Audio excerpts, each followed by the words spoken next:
We have just paid a courtesy call on the Independent Electoral Commission as a united opposition. And we have raised a number of issues. Like I've said, it was a courtesy call, but during that meeting we have raised a number of issues of concern about building trust of the Electoral Commission by Kenyans. We have raised issues of the just immediate past by-election and the one now coming, issues about security.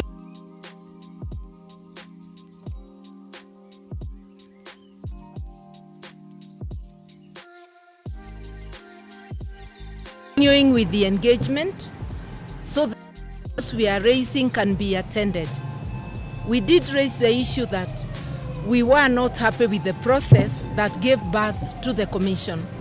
But now that they are in office, they are there to serve all of us as Kenyans.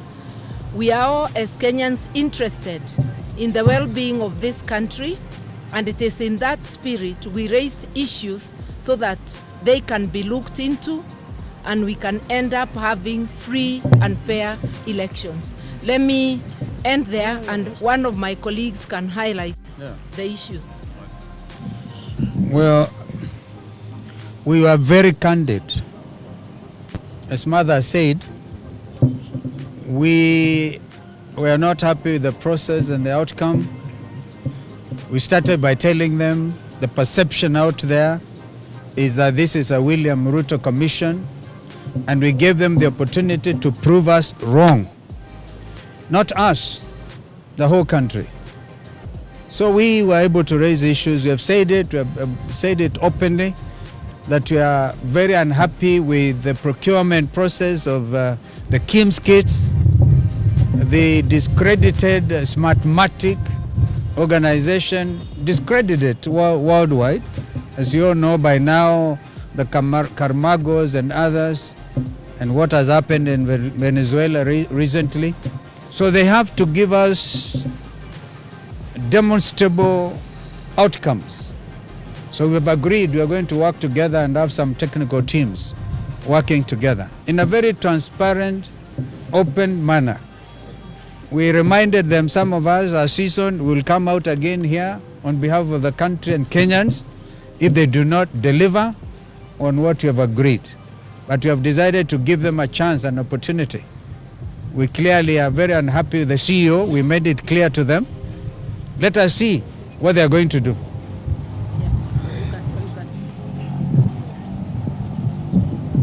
I think of great significance, which we need to emphasize, is this. Whatever this, we are the process that brought this commission on board and so on. But through this, we've had a cordial conversation. And they are public servants. In my own honest view, I've observed that there's a very... and for the first time, we have agreed today, there are several lawyers who are here, we have institutionalized our interaction with them.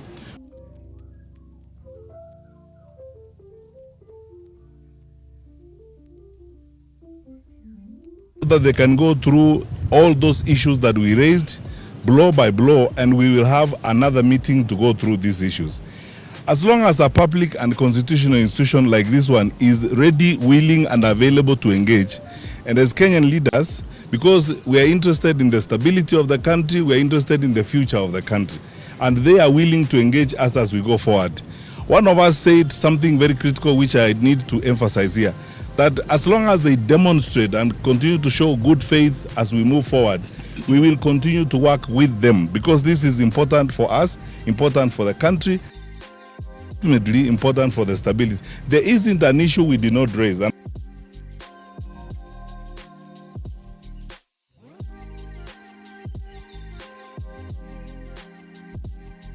Out with the press, because we are dealing with public issues. These are not private matters.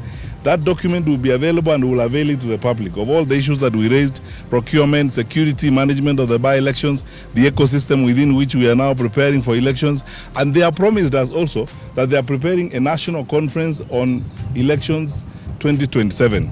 We said, fair enough, if they're going to be open and engage clearly on these issues, we also have a citizenship responsibility. We are pointing out these issues, but we have a citizenship responsibility to do our bit to ensure that we contribute and work with them to deliver a credible election and an election that will guarantee our country's stability, because that is what we are looking forward to. I think that's all we can say at the moment, unless my colleague Eugene wants to say one thing. I think just to add that many Kenyans are very concerned that we're entering an election year. We've just had by-elections that had a lot of issues. I was a victim of violence with my candidate in Malava, the Honorable Panyako. We raised all these issues with them as to why no action has been taken. And today we want to say that they have told us they're only 3 months into the job, but they are preparing to do better in the next elections.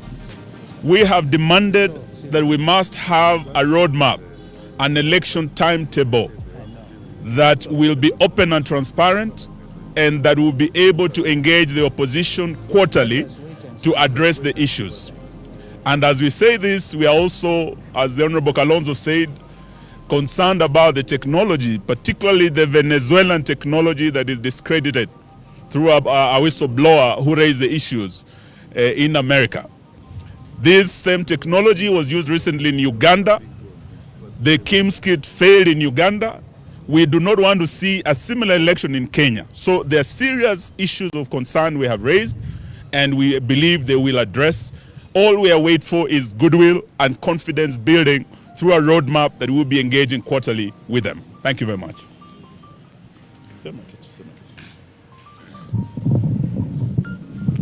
I think we have had a very good engagement and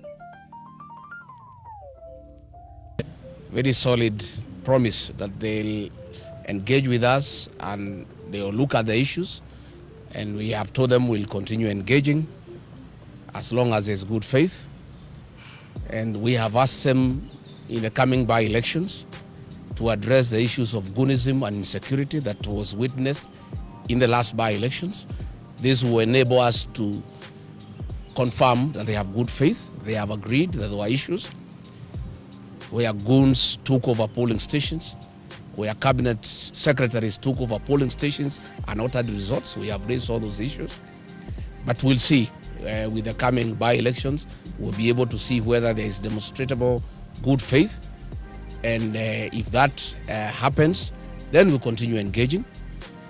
But of course, if there isn't, because we cannot allow anybody to bungle the election, there is an option of mass action. We hope we will not get there. And we have told the commissioners on behalf of the people of Kenya,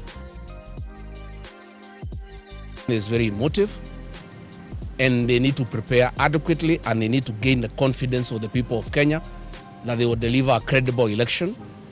Because if the people of Kenya feel it will not be a credible election, temperatures could rise and we could have a challenge that we don't wish to witness. So let's see. I think let's give them the benefit of doubt. They have really said they are happy that we came. They say the issues we raised are real, they are pertinent. And they have said that mass voter registration will begin on the 29th of March.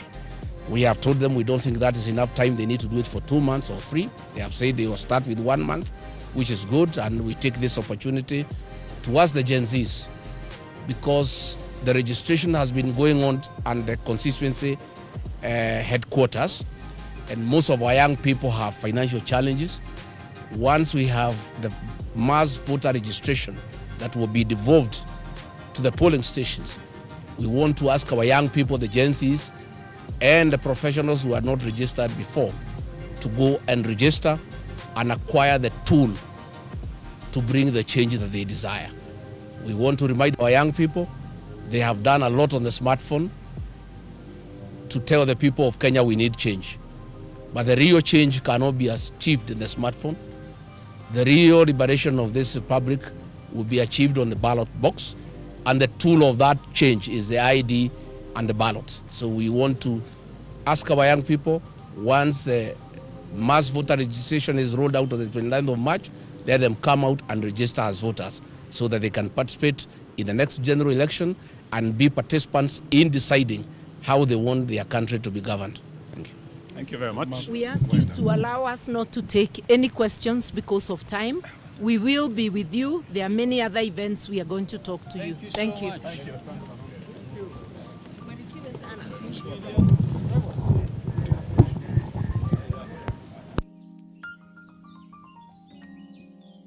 You're watching Mulima Queen TV. Remember to subscribe. Thank you.